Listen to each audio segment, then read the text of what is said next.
Chers élèves de 4e, bien le bonjour. Nous nous retrouvons aujourd'hui pour débuter un nouveau chapitre en histoire. Alors rappelez-vous, nous nous étions quittés sur les révolutions au 19e siècle. Et donc dans un premier temps, si on regarde la frise chronologique, on s'aperçoit que, après la Révolution française, d'autres révolutions ont éclaté et plusieurs régimes politiques se sont succédés. Rappelez-vous, il y avait deux monarchies, donc la Restauration et la monarchie de Juillet, la Deuxième République, et on s'était quitté sur le Second Empire, avec donc la prise de pouvoir par Napoléon III lors de son coup d'État en 1852, alors qu'il avait été nommé président de la République 4 ans auparavant. Et donc le bilan que nous avions fait, c'est que, le 19e siècle était un siècle assez instable, puisque, plusieurs types de régimes politiques s'étaient succédés, des républiques, un empire, des monarchies.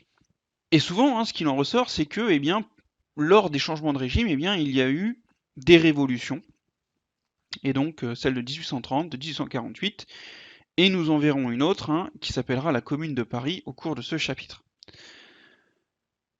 Alors, cette Commune de Paris, elle a lieu en 1871, comme vous pouvez le voir en image. Et bien cela va nous montrer que le passage entre le Second Empire et la Troisième République sera lui aussi assez chaotique. Voilà donc pour un petit peu résumer ce que nous avons vu jusqu'à présent et ce que nous allons entrevoir par la suite. Alors, si l'on regarde cette frise chronologique d'un peu plus près, on s'aperçoit que la Troisième République, elle dure dans le temps, puisqu'elle va jusqu'au XXe siècle.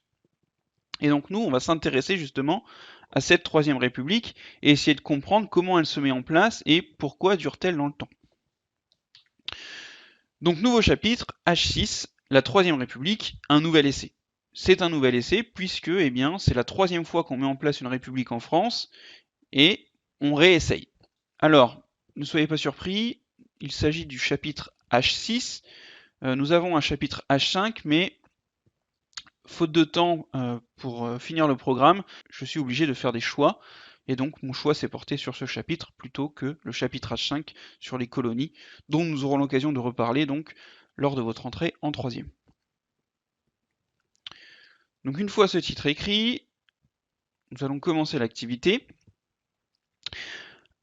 Avant celle-ci, vous allez avoir un bref extrait vidéo d'une émission qui s'appelle Carambolage sur Arte. Si cette vidéo ne se lance pas, vous aurez le lien dans la description et dans la vidéo. Je vous retrouve dans quelques secondes.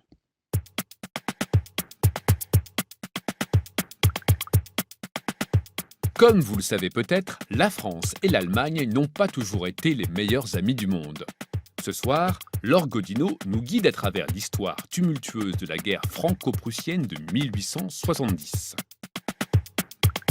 Nous sommes donc en 1870. En France, l'empereur Napoléon III règne depuis 1852.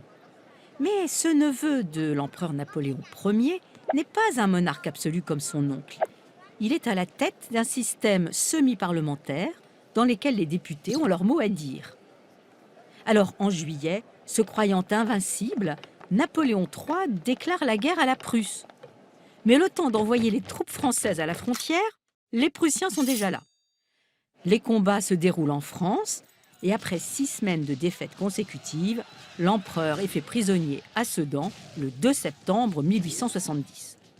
Donc, profitant de la débandade de Napoléon III, les députés républicains déclarent la République et forment un gouvernement. Mais n'allez pas croire que la guerre soit finie pour autant. Mi-septembre, les Prussiens sont aux portes de Paris. Et c'est carrément à Versailles, oui, à Versailles, que s'installe leur état-major. D'ailleurs, le fameux château, symbole de ce que fut le rayonnement de la France sur l'Europe, est transformé en hôpital de campagne prussien. Une humiliation totale pour la France. Les troupes prussiennes se positionnent alors autour des fortifications de Paris et ils bloquent les entrées et les sorties de la ville, autrement dit, Paris est assiégé. Dans la capitale, les réserves de nourriture s'épuisent rapidement. On rationne la viande et le pain, on abat les chevaux et même les animaux du jardin des plantes, les éléphants, les chameaux, les kangourous, les ours. Enfin, ça, c'est pour les nantis. Le reste de la population attrape ce qu'il peut dans la rue, les chiens, les chats, les rats. Et pour communiquer avec l'extérieur, on utilise des pigeons voyageurs qui sont d'ailleurs attaqués par les faucons que les Prussiens font venir d'Allemagne. Cet hiver-là s'annonce très rude. Dès fin novembre, il fait moins 15 degrés. Pour se chauffer, on brûle les arbres des boulevards et même les bancs publics. Chaque semaine, des centaines de Parisiens meurent de pneumonie, de bronchite, de fièvre typhoïde. Alors, quelques 250 000 Parisiens sont armés pour aider les soldats à défendre leur ville contre les Prussiens et essayer de forcer le blocus. Mais à chaque tentative, cette garde nationale perd des milliers d'hommes. Il faut absolument des renforts. Léon Gambetta, ministre de l'Intérieur, quitte Paris en ballon pour rejoindre Tours, où une partie du gouvernement s'est réfugiée. Il veut rassembler de nouvelles troupes. Et pendant ce temps-là, les Prussiens assènent un coup fatal.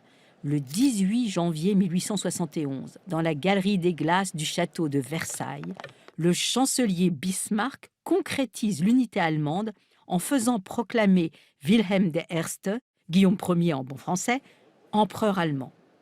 Au même moment, les canons prussiens pilonnent Paris, les obus pleuvent, bombardements, froid, famine, c'en est trop.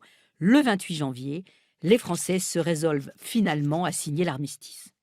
Et la France doit accepter des conditions de paix imposées par l'Allemagne. Elles sont drastiques. 5 milliards de francs or d'indemnité de guerre et occupation de la France jusqu'au paiement intégral. C'est une occupation qui va durer 2 ans. Et surtout, cession de l'Alsace et de la Lorraine à l'Allemagne.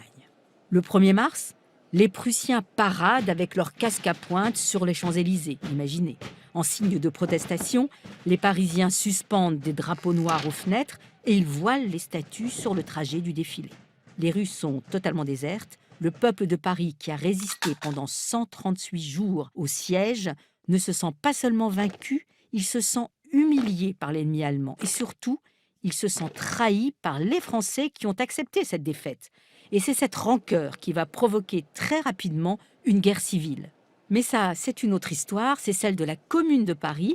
On vous en parlera la semaine prochaine.